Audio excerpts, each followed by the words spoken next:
नमस्कार दोस्तों। ज्ञान गंगा चैनल के हिंदी कहानियों में मैं वंदना श्रीवास्तव आपका स्वागत करती हूँ। आज की मेरी कहानी है वृद्धा आश्रम और वापसी, भाग 3। दोस्तों, इस कहानी के दूसरे भाग में आपने सुना कि बबीता जी के कमरे में अजीत और मीनू के जाते ही एक और शख्स कमरे के भीतर दाखिल होता है, जिसका नाम आदर्श है। उनसे पता चलता है कि बबीता जी उनकी सगी मां नहीं है। मीनू और अजीत जी के पूछने पर आदर्श जी ने बबीता जी के दुखों का कारण बयान किया, जिसमें उन्होंने उनके पति सुरेंद्र जी के हार्ट अटैक का कारण भी बताया। दोस्तों, यदि इस कहानी का पहला और दूसरा भाग आपने अभी तक नहीं सुना है तो मेरे चैनल पर जाकर इसे अवश्य सुनें। अब आगे। जब मम्मी पापा जी को यह पता चला कि आकाश भैया ने वहां पर शादी कर ली है, आपको तो पता ही होगा कि एक माँ बाप के कितने सारे अरमान होते हैं अपने बच्चे की शादी को लेकर। वह भी यदि संतान अकेली हो तो आप समझ ही सकते हैं कि माँ बाप की क्या दशा होती होगी। परंतु आकाश भैया ने सब पर पानी फेर दिया। पापा जी और मम्मी जी को समझ ही नहीं आ रहा था कि वे इस बात से खुश हों या नाराज। आकाश भैया की इस हरकत को पापा जी बर्दाश्त न कर सके और उन्हें हार्ट अटैक आ गया। माँ तो एक औरत है, इसलिए रोकर अपने मन को शांत कर लेती, परंतु पापा जी इस दुख को अपने अंतर मन में दबाए रखते थे। आकाश भैया की शादी के लिए मम्मी जी और पापा जी ने बड़े सुंदर सपने सजाए थे, जिस पर आकाश भैया ने पानी फेर दिया। इन सब के बावजूद भी पापा जी, मम्मी जी आकाश भैया को बार बार भारत बुलाते रहे, पर हर बार उनका एक नया बहाना होता। वे लोग बार बार बुलाने पर भी नहीं आते। यहाँ तक कि पापा जी के रिटायर होने के समय भी आकाश भैया को बताने के बाद भी भैया नहीं आए, तो सभी को बहुत ज़्यादा दुख हुआ। वो तो अच्छा हुआ कि पापा जी रिटायर होने से पहले ही एक सुंदर सा बंगला अपने रहने के लिए बनवा लिया था, क्योंकि उनके रिटायर होने के बाद पापा जी को मिलने वाली सभी सेवाएं बंद होने वाली थी। एक बार तो उन्होंने सोचा था कि वे रिटायर होने के बाद आकाश भैया के साथ वहीं उनके पास लंदन चले जाएंगे, लेकिन ये सोचकर कि पता नहीं जा पाएंगे कि नहीं, अगर चले गए तो इस घर को किराए पर चढ़ा देंगे और उसकी देखभाल करने के लिए मैं तो था ही। इस घर को बनवाने की सारी जिम्मेदारी वैसे भी पापा जी ने मुझको ही दे दी थी। नए घर में प्रवेश करने पर सभी बहुत खुश थे, पर आकाश भैया के न आने के कारण आज भी सारी खुशियों पे पानी पड़ चुका था, और शायद यही बात उन्हें अंदर ही अंदर खाए जा रही थी। इसलिए पापा जी को हार्ट अटैक आ गया था। उस हार्ट अटैक में माँ का सब कुछ लूट लिया। अस्पताल पहुँचते पहुँचते पापा जी इस दुनिया से जा चुके थे। पापा जी जब अपने लिए मकान बनवा रहे थे तो एक छोटा सा घर मेरे लिए भी उन्होंने बनवाया था। यहाँ तक कि पापा मम्मी जी ने मेरी शादी भी करवा दी थी। फिर एक दिन पापा जी ने मुझसे कहा कि बेटा, तुम्हारे रहने के लिए अब तो मकान भी बनवा दिया है मैंने, तो तुम्हारे प्रति जो भी मेरी जिम्मेदारी बनती थी उससे अब मैं मुक्त हो गया हूँ, क्योंकि मैंने तुम्हें पढ़ा भी दिया, तुम्हें दुकान भी खुलवा दिया, तुम्हारे लिए घर भी बनवा दिया। इसलिए बेटा, अब तुम हमारी तरफ से पूरी तरह से आज़ाद हो। तुम अपने परिवार के साथ अपने घर में आराम से रह सकते हो। पापा जी के द्वारा कहे गए यह शब्द को सुनकर मैं बहुत आश्चर्यचकित रह गया था। उस समय मैं अपने मन ही मन में यह सोचने लगा था कि कहीं अनजाने में मुझसे ऐसी कोई गलती तो नहीं हो गई, जिससे दुखी होकर पापा जी मुझसे अपने घर से जाने के लिए कह रहे हैं। लेकिन मुझे कुछ याद ही नहीं आ रहा था। मैं बहुत देर तक सोचता रहा, लेकिन फिर भी मुझे कुछ भी याद नहीं आया। पापा जी जब तक नौकरी में थे तब तक मुझे उनकी सेवा करने का अवसर ही नहीं मिला था, क्योंकि घर में सरकारी आदमी लगे हुए थे। घर का सारा काम वही लोग करते थे। सरकारी ड्राइवर था जो गाड़ी चलाता था। लेकिन आज उन्होंने मुझे घर से जाने के लिए कह दिया, वह भी उस समय जब आकाश भैया के कारनामों से मम्मी जी और पापा जी अत्यंत दुखी थे। फिर मैंने सोचा कि कहीं ऐसा तो नहीं कि आकाश भैया की वजह से शायद पापा जी मुझ पर भी विश्वास खो बैठे हैं।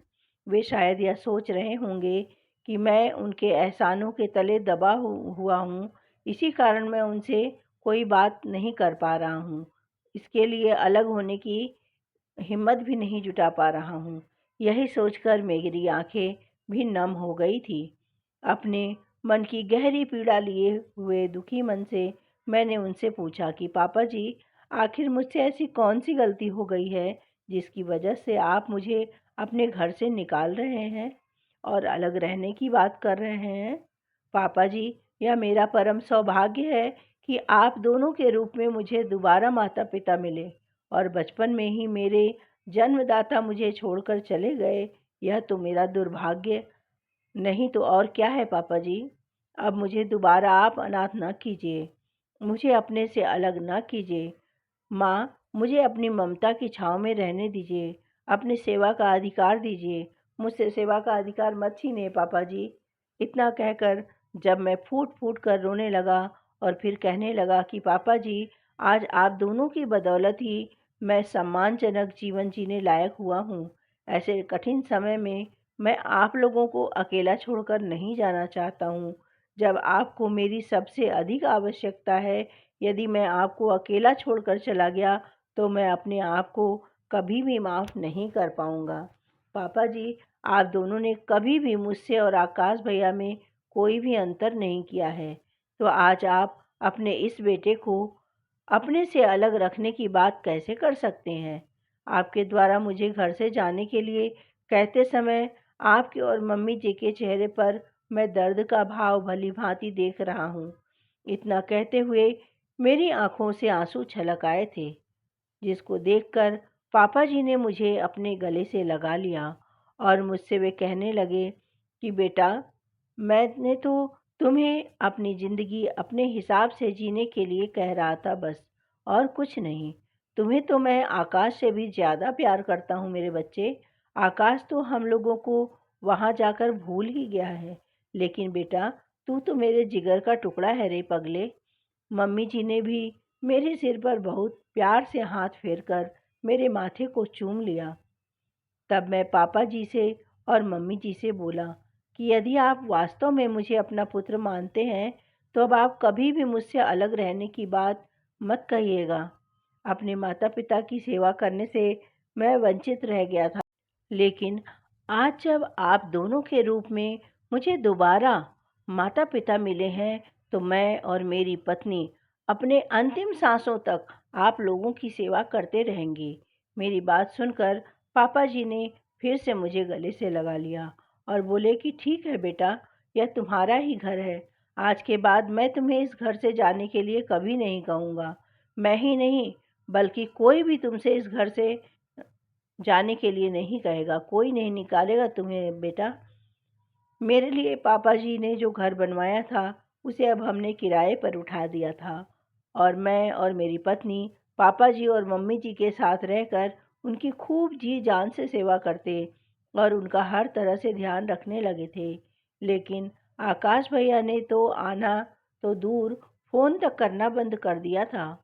ये दुख मम्मी जी की आंखों में प्रकट हो जाता था, लेकिन पापा जी इस दुख को अंदर ही अंदर दबाकर झेलते रहे।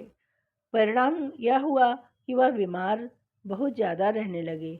हृदय रोग हो गया उन्हें, और कई बार उनको हार्ट अटैक भी हुआ था। लेकिन ईश्वर की कृपा से कुछ दिन अस्पताल में इलाज कराने के पश्चात वह स्वस्थ होकर घर आ जाते थे। पापा जी की तबीयत खराब होने के बारे में मम्मी जी ने आकाश भैया को कई बार फ़ोन करके बताया भी था, पर वह हर बार की तरह कोई न कोई बहाना बना देते। एक बार बातों ही बातों में उन्होंने बताया कि माँ, मेरी मजबूरी समझिए। मेरी पत्नी जेसिका नहीं चाहती कि मैं भारत आऊँ, उसे लगता है कि यदि मैं वहाँ आ गया तो आप लोग मुझे वापस नहीं आने देंगे। माफ़ कीजिएगा माँ, मैं अपनी पत्नी से बहुत प्यार करता हूँ, इसलिए उसके खिलाफ मैं नहीं जा सकता। पता है माँ, इससे पहले भी जब मैं आना चाहता था तो हम दोनों के बीच में काफ़ी देर तक लड़ाई हुई। उसने यहाँ तक कह दिया था कि अगर तुम भारत जाओगे तो मैं तुमसे डिवोर्स ले लूँगी। इसलिए मैं मजबूर हो गया था माँ, जिस कारण मैं नहीं आ सका था। मैं मजबूर हूँ। लेकिन आप चिंता न करें, मैं किसी तरह से उसको मना लूँगा और जल्द ही आप लोगों से मिलने आऊँगा। लेकिन इसके बावजूद भी आकाश भैया नहीं आए। शायद वे अपनी पत्नी जेसिका के दबाव में फैसला कर चुके थे कि अब वह इंडिया लौटकर नहीं आ आएंगे। पापा जी समय के साथ साथ बूढ़े हो चले थे। उसी बीच पापा जी ने एक वकील को घर पर बुलवाकर अपनी वसीयत लिखवा दिया था, जिसके अनुसार उन्होंने अपनी सारी संपत्ति मम्मी जी के नाम पर कर दिया था। अपने बैंक के खाते से 50 लाख रुपया मुझे देने के बारे में भी वसीयत में लिख गए थे। उन्होंने मम्मी जी से यह भी कह रखा था कि मेरी मृत्यु के पश्चात मेरी चिता को मेरा बेटा आकाश नहीं बल्कि मेरा मानित पुत्र आदर्श ही मुखाग्नि देगा।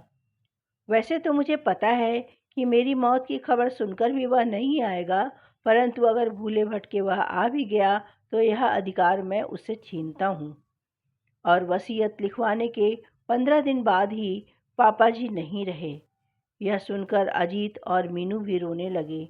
आदर्श और बबीता जी की तो हिचकियां बंध गई। मीनू ने बबीता जी को गले से लगा लिया और उन्हें शांत करवाने लगी। मीनू ने कहा, आदर्श भाई साहब, आपके लिए इन्होंने इतना सब कुछ किया, तो क्या आपका फर्ज नहीं था कि जैसे इन्होंने आपको सहारा दिया वैसे आप भी इन्हें देते?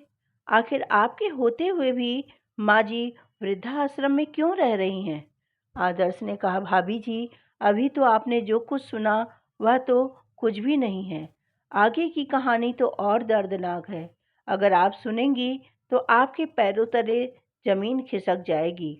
दोस्तों, आदर्श, मीनू और अजीत जी को आखिर अब और कौन सी सच्चाई बताने वाला है? अब आगे की कहानी में क्या होने वाला है? क्या है इस वृद्धाश्रम में माताजी के रहने का राज? अब कौन सा दुख और सहा है माँ जी ने? जानने के लिए सुने कहानी का अगला भाग। तो दोस्तों, मेरी यह कहानी आप लोगों को कैसी लगी? अगर कहानी पसंद आई हो तो कमेंट्स करें, शेयर करें, लाइक करें। और यदि मेरी कहानी आपके दिल के किसी भी कोने को छूती हो तो प्लीज़ प्लीज़ प्लीज़ सब्सक्राइब अवश्य कर लें।